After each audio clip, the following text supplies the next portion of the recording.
Beverly Gabriel is left with only memories of her former home.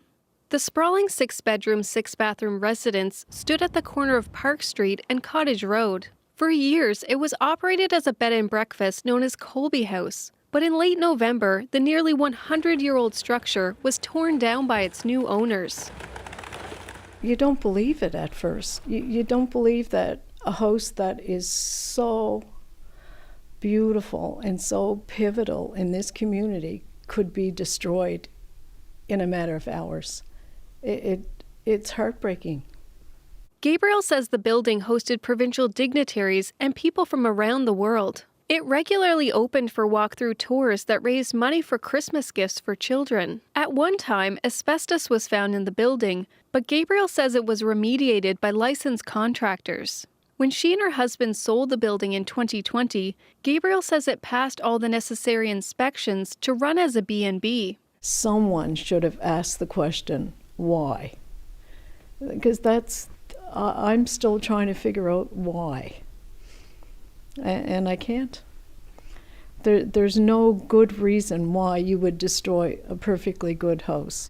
Staff at the Cape Breton Regional Municipality say Colby House was not a registered heritage building. Therefore, they had no reason to withhold a demolition permit. In just a matter of hours, the building was gone. According to the Heritage Trust of Nova Scotia, even if it was registered at the municipal level, that may not have saved the building, as the province's Heritage Protection Act allows for demolitions after just 3 years of ownership. We want to see a change to that clause. We want to make sure that any building that is registered, if there's a plan for demolition, you have to go through a process, and it has to be a publicly accessible process where people can explain the value, where it's not as simple as just getting a regular demolition permit. Lang says a similar case proving Nova Scotia's weak heritage protections is the demolition of Reed House in Avonport, Kings County. The house dated back to the 18th century, and it was demolished in 2020, although an $86,000 fine was later levied against the property's developers.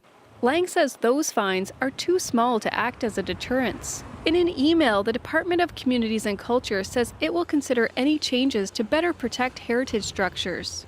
Gabriel says she hopes to see changes made so that homes such as Colby House can be spared or at least decommissioned and many of its parts reused. That's the hard part. There was no consideration given. It was just there one day, knocked down. That's it. You're supposed to forget about it, but it won't be forgotten. Lang says anyone wanting to save a heritage building should reach out to the Heritage Trust. She says they can offer timely solutions or find money needed to protect these important pieces of Nova Scotia's history. Erin Pottie, CBC News, Sydney.